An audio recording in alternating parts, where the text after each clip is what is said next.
안녕하세요. 다시 만나 반갑습니다. 창신교회 유상섭 목사입니다. 지난번에 빌립보서 강의를 했는데요. 아마 약간 어렵지 않았나 생각됩니다만은 바로 이어서 골로새서 강의를 시작하게 되었습니다. 골로새서는 사실 바울이 쓴 에베소서와 아주 긴밀한 관련이 있는 그런 책인데요. 에베소서의 범위가 교회를 중심이라면 이 골로새서는 그 범위를 더 우주적으로 확대해서 설명하고 가르친다는 점에서 그 예수님에 대한 인식의 스케일을 굉장히 크게 만든다는 점에서 오늘 제가 강의를 하고자 하는 부분은 이 골로새서 전체의 내용을 이해하는 가운데 가장 중요한 부분을 대략 몇 가지로 나눠서 말씀을 드리고자 합니다. 그래서 첫 번째는 골로새 교회가 어떻게 출발했는지, 그 골로새 도시에 관한 특징들을 얘기하고요. 그리고 두 번째는 골로새 교회에 침투한 이단 사상들이 어떤 것이 있는지, 그리고 그 문제를 해결하기 위해서 바울이 어떠한 대안을 제시했는지 그 순서로 설명하겠습니다. 이 골로새서를 제가 잠깐 한두 가지를 더 말씀드리면 골로새서 전체를 이해하는 데 아마 도움이 될 것 같은데요. 첫 번째는 이 골로새서는 에베소서, 또 골로새서, 빌립보서, 빌레몬서와 함께 이 옥중 서신으로 알려진 부분이고요. 그런 가운데 이제 빌립보서 얘기할 때 뭐 기쁨의 서신이다 그러게 했는데 두 서신 다 감옥에서 쓴 거는 마찬가지입니다. 그런데 초점이 예수님 안에서 누리는 기쁨을 얘기한 것이 빌립보서라고 얘기하면 골로새서는 교회에 그 침투한 이단들을 염두에 둔 상황에서 자꾸만 예수님은 안 보고 다른 데 보려고 하니까 예수님 한 분이면 된다. 예수님 한 분이면 된다 해서 사실 1장, 2장, 3장, 4장 이 짧게 돼 있지만 1장, 2장은 굉장히 좀 이론적이면서 철학적인 것. 뭐 하나님의 창조, 그다음에 재창조. 이 창조에도 예수님이 관련되고 재창조에 예수님이 관련되고 얘기하면서 조금씩 그 윤리적인 권면을 한 다음에 3장에 가서 본격적으로 예수님과 함께하는 신자의 충만한 삶을 설명해 준다는 점에서 뭐 1장, 2장을 제대로 이해하고 누리면 3장, 4장에서 그래서 그렇구나 하는 것을 이해할 수 있다는 점에서 굉장히 이런 것을 인식하고 골로새서를 대하는 것이 중요하다고 생각됩니다. 제일 먼저 이제 우리가 골로새 교회를 이해하기 위해서는 이 골로새라는 도시를 좀 약간 이해할 필요가 있는데요. 에베소에서 한 160km 정도 동쪽으로 떨어진 곳에 있고요. 내륙에 와 있는 것이죠. 들어가 있는 거죠. 그리고 에베소에서 4대에 또 유브라데스로 가는 주요 도로 길목에 뭐 실크 로드라고 해도 아마 가언이 아닐 것입니다. 그 선상에 있었고 바로 그 주위에 흐르는 그 비옥한 그 리커스 계곡에는 풍성한 무화과, 뭐 감람나무 열매가 맺어서 그 지역의 엄청난 경제에 도움이 됐고 특별히 그 지역에는 양모 산업이 크게 발달해서 부를 가져온 측면이 있습니다. 그러나 바울이 사역할 당시에는 이 골로새의 그 명성, 위협이 많이 약화된 그런 상황이 있었고요. 특별히 다른 지역과 달리 이제 골로새를 이해하려면 그 인구 분포, 인종 분표를 이해해야 되는데 다른 지역에 비해서 사실 유대인들이 굉장히 많았어요. 그래서 이 골로새서를 보면 이방인들이지만은 그 유대적인 요소가 더 크게 나오는 이유 중에 하나도 유대인들이 많이 있었던 것과 관련되어 있는데 특별히 주전, 그러니까 예수님이 오시기 200년 전부터 바벨론 메소포타미아 등지에서 상당히 뭐 2,000명 정도면 굉장한 숫자죠. 이곳으로 몰려와서 정착하고 상당히 많은 영향력을 그곳에서 행사를 했다고 보면 되고요. 그리고 이제 골로새는 바울 당시에 다양한 문명, 종교들이 뒤섞여 있는 일종의 우주의 축소판이라고 할 수 있는 코스모폴리탄 세계적인 도시라고 해도 과언이 아닐 것입니다. 바로 그곳 출신의 에바브라라는 사람이 바울이 3차 선교 사역을 아시아의 중심지는 에베소입니다. 아시아의 중심지인 에베소에서 이제 3차 선교 사역을 3년 동안 했는데 그 기간 동안에 이 아시아 전역의 사람들이 다 그곳에 와서 말씀을 들었는데 에베소의 인구가 한 25만 정도, 주변의 인구를 포함하면 한 50만 정도 그러게 되는데 특별히 이 사도행전 19장 10절에 보면 유대인이나 헬라인이나 다 주의 말씀을 듣더라. 아시아에 있는 사람들이 다 들었다는 것이요. 바로 그 다 들은 사람 중에 이제 골로새 출신의 에바브로가 와서 말씀을 듣고 변화되어 결국 자기 고향으로 돌아가서 자기 고향뿐만 아니라 골로새 그 옆에 있는 라오디게아, 히에라볼리, 이게 파묵갈레라는 지역이 되겠습니다만은 이 세 도시를 복음화시키는 엄청난 역사를 했습니다. 그 내용이 에바브로에 대한 내용이 1장과 4장에 간단히 나오는데 이게 이와 같이 우리의 함께된 종 사랑하는 에바브로에게 너희가 배웠나니 그들이 이제 에바브로를 통해서 복음을 듣고 예수 믿게 됐다는 사실을 언급하고요. 그 마지막 4장 부분에 가도 보면 에바브로를 이제 그들이 이제 바울이 있는 로마의 감옥에 있을 때 보냈는데 바로 그 부분을 얘기한 겁니다. 그러면서 이제 그가 너희와 라오디게아 교회에 있는 자들과 히에라볼리에 있는 자들을 위하여 많이 수고하는 것을 이 내용을 보면 바로 에바브로가 자기 고향뿐만 아니라 주변 도시까지 복음하는 일에 엄청난 영향력을 행사했다라는 것을 알 수가 있습니다. 자기는 바울과 함께 고난에 동참할 필요도 없었는데 일부러 로마에 가서 가택연금 상태에 있는 바울에게로 가서 그 고난에 동참하는 모습을 보면 복음의 참 열매라고 할까요? 복음의 참된 신앙의 표현인 고난의 길을 가는 것을 굉장히 자랑스럽게 생각한 것을 우리가 확인하지 않을 수가 없습니다.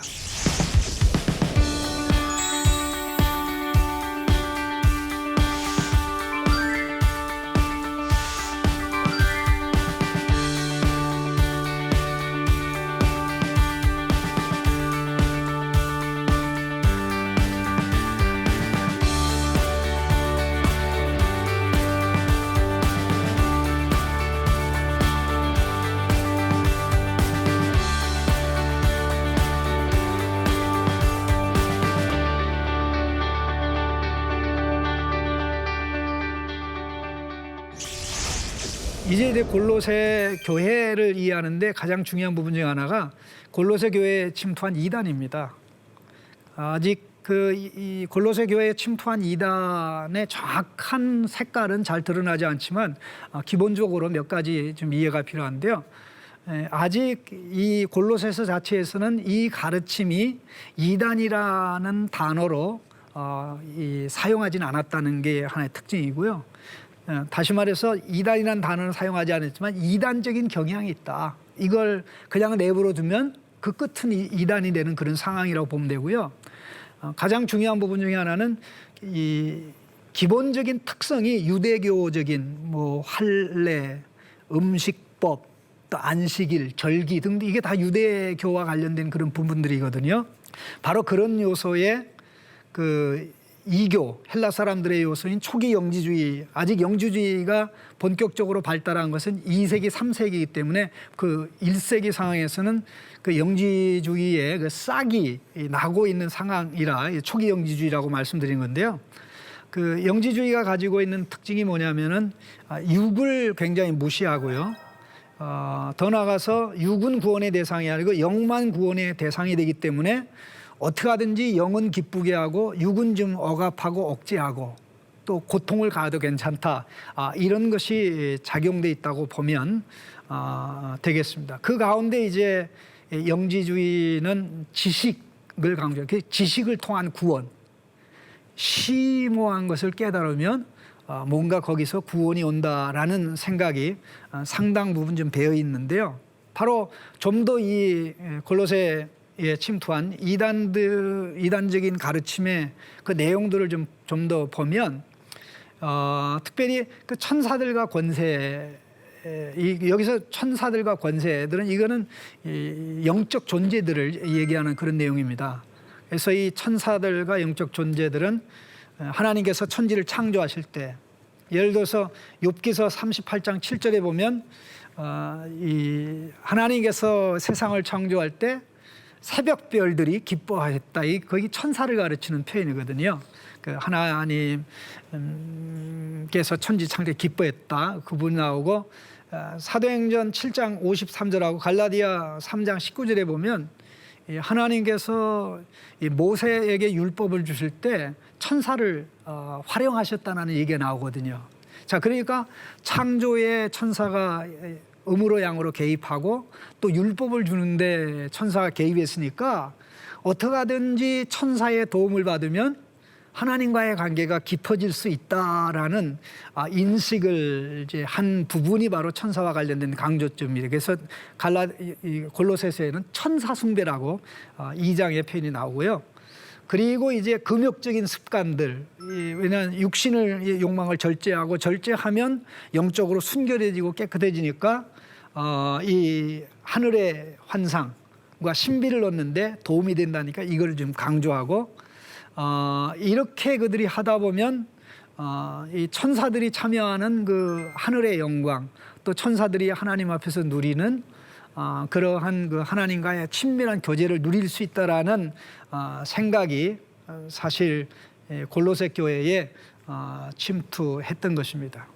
자, 좀 더 이거를 좀 세부적으로 말씀드리면, 소위 말해서 영적 엘리트, 영적으로 남들이 가지 못하는 특별한 지식을 가진다라는 그런 의미에서 이제 영적인 엘리트라는 표현을 쓰는데요. 이들은 그 참되고 충만한 지식에 도달하기 위해서 지혜와 지식 충고에 전념을 했는데, 이 말이 굉장히 그럴싸했습니다. 2장 4절에 보면 누구도 너희를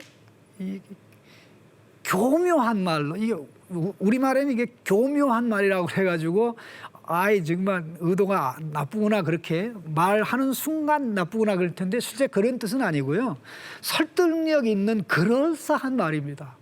그 말을 딱 들으면 와 그러네 할 정도로 이제 골로새 교인들이 혹 이렇게 빠져버리는 위험성이 있는 그런 내용이고요.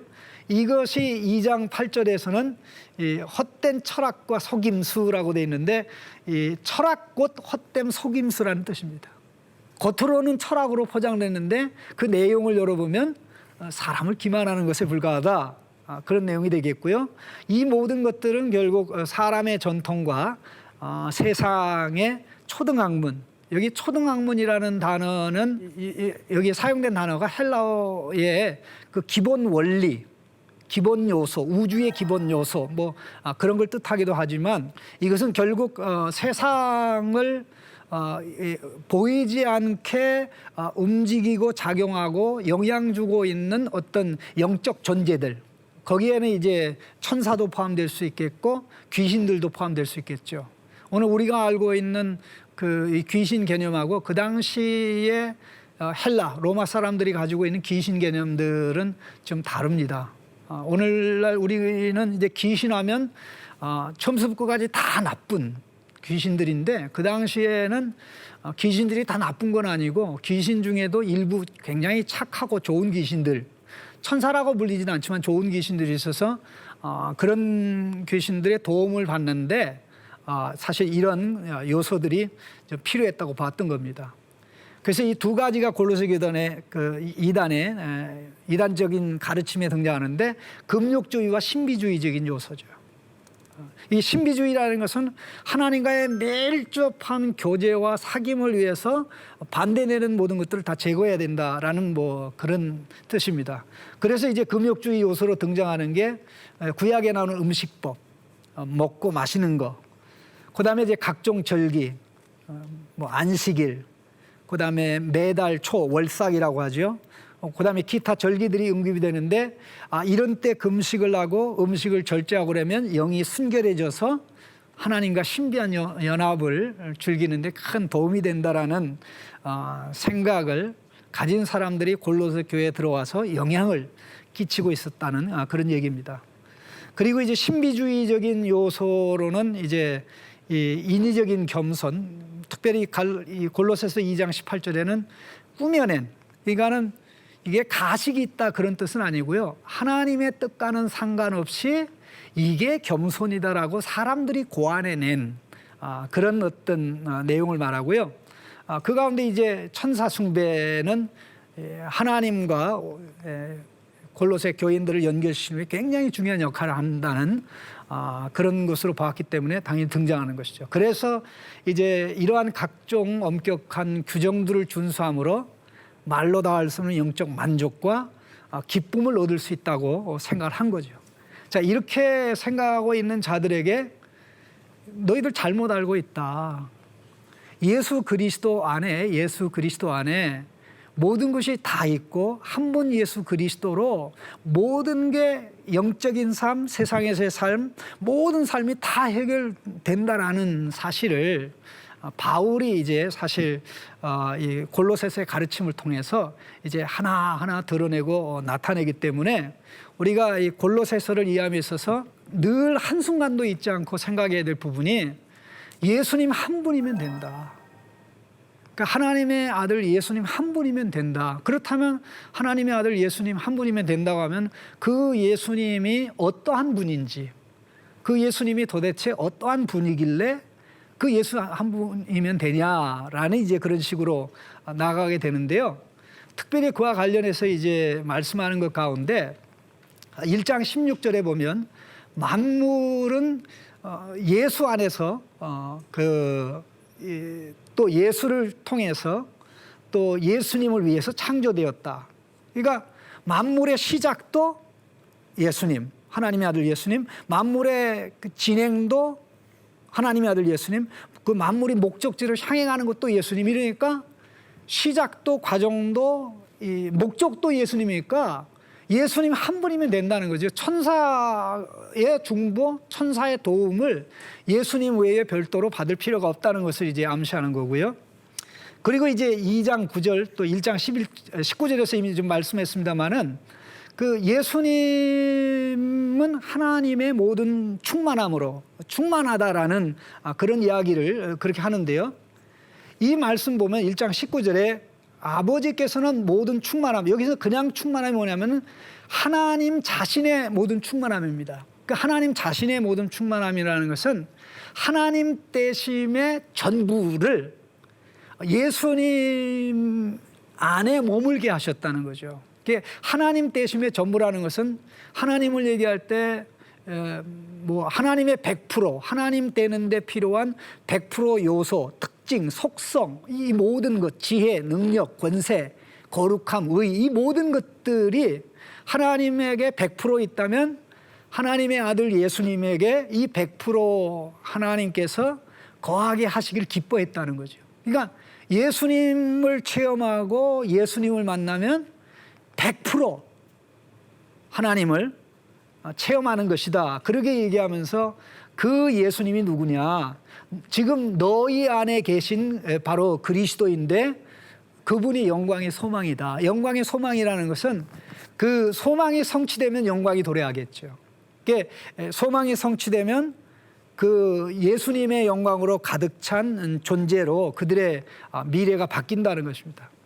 그래서 이제 바울은 1장 18절 이하에서도 어떻게든지 모든 사람을, 각 사람을 그리스도 예수 안에서 온전한 자로 세우려고 하는 목표를 세우고 그렇게 사역을 진행을 한 것입니다. 이 장에도 보면 이제 주 예수로 충분하다는 그런 취지로 너희가 예수 그리스도를 주님으로 받았으니 그 안에서 행하라. 그 안에 머물러 있고 흔들리지 않고 요동하지 않으면 문제될 게 없다. 왜? 2장 10절에 보면 너희도 그 안에서 충만하여졌다. 그런데 그분은 어떤 분이냐? 모든 것의 머리다. 모든 권세의 우두머리다. 뭐 근원이다. 출발점이다. 그렇게 말씀을 하는 거고요. 이제 3장 4절에서는 우리의 생명이신 그리스도께서 나타나실 그때에 너희도 그와 함께 영광 중에 나타나리라. 이때는 영광의 소망이 성취되는 거죠. 예수님의 영광이 우리의 소망이었는데 예수님이 오실 때 예수님과 함께 우리가 영광력이 나타나니까 예수님의 영광이 우리 자신의 영광이 되는 것이죠. 자, 이런 내용을 쭉 이렇게 염두에 두고 골로새서의 내용을 하나하나 읽어가고 하나하나 생각하면 우리가 놀라지 않을 수 없는 그런 중요한 것은 뭐냐면요. 하나는 이제 한 사람의 변화가 주변의 사람들에게 얼마나 많은 영향을 미치냐. 바울이 변화되기 전에 부정적인 영향을 끼치다가 그가 변화돼서 이제 에베소라는 도시 전체를 변화시키고 에베소에 왔던 많은 사람들이 또 변화되어 도시로 자기 마을로 돌아가서 엄청난 변화와 소망을 가져다 줬던 그런 게 있는데 바로 그 대표적인 인물로 이제 에바브라죠. 에바브라. 근데 과연 나는 예수 그리스도의 증인으로 이 점에 있어서 정말 주변 사람들을 변화시키고 있는가. 예수 믿는 사람은 이렇게 변하네. 예수 믿는 사람은 이렇게 새로워지네. 만족이 있고 기쁨이 있고 새로운 삶을 사네. 이 부분이 우리가 계속해서 이제 고민하고 물어봐야 될 질문이고요. 그리고 두 번째는 나는 예수 그리스도 안에서 충만함과 만족을 누리고 있는가. 오늘 우리가 살아가고 있는 시대는 모든 게 풍요로운 시대입니다. 그런데 모든 게 풍요로움에도 불구하고 빈곤을 더 많이 느끼고 있는, 나는 만족하다라고 말하는 사람이 사실 많지 않습니다. 가진 거 많은데, 누리는 거 많은데, 남들이 정말 넘보지 못했던 걸 다 가지고 있음에도 불구하고 빈곤을 느끼고 있는데, 사도 바울은 골로새서에서 이런 것 저런 것 다 대놓고 예수 그리스도 한 분만 있으면 모든 게 다 끝난다. 한 분만 있으면 다 끝난다라고 그렇게 했는데, 과연 나는 그리스도 예수 안에서 충만함과 만족을 체감하고 있는가?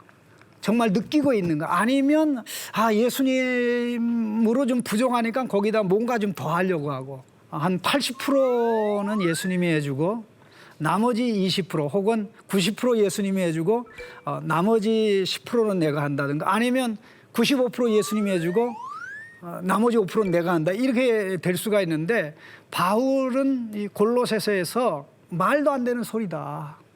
말도 안 되는 소리다. 이런 것은 그리스도가 누구인 줄 모르고 그리스도를 누릴 줄 모르는 사람들이 하는 것이다 라는 것을 설명한다는 점에 대해서는 우리가 깜짝 놀라지 않을 수가 없습니다. 왜 제가 이 부분을 좀 말씀드리냐면요. 오늘 신앙생활하고 있는 성도님들이 신앙생활을 오래 했든지 짧게 했든지 공통적으로 예수님을 제대로 누리지 못하는 면들이 굉장히 많습니다. 예수님을 제대로 누리지 못하니까 자꾸만 밖에서 뭘 찾으려고 그래요. 뭔가 자꾸만 더 하려고 해요. 하나님 앞에 잘 보이려고 하고 하나님께 좀 점수를 따려고 하고. 그런데 이 골로새서는 예수 그리스도 안에 다 있다. 예수 그리스도는 하나님의 충만함이고, 하나님의 충만함을 너희가 이미 그리스도 예수를 믿을 때 그 충만함이 너희에게 주어지기 시작했다.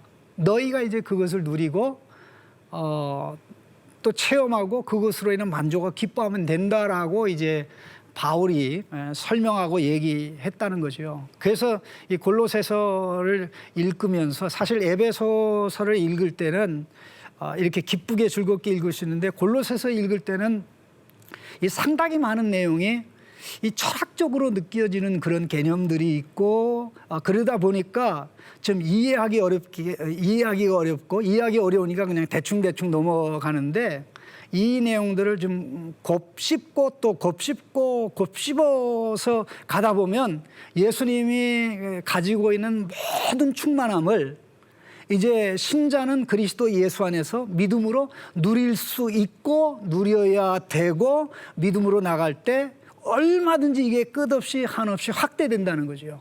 이런 걸 생각하면서 골로새서를 대하고 골로새서를 읽고 이렇게 나가면, 바울이 이제 앞부분에서 이러한 어려운 내용들을 얘기하고 3장, 4장에 가서 비로소 그러니까 어떻게 살아야 되느냐.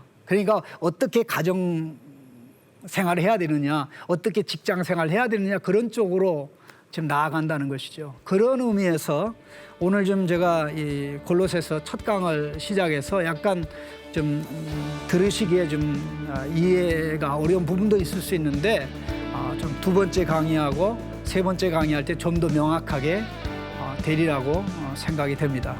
자, 오늘 강의는 여기까지만 하겠습니다. 감사합니다.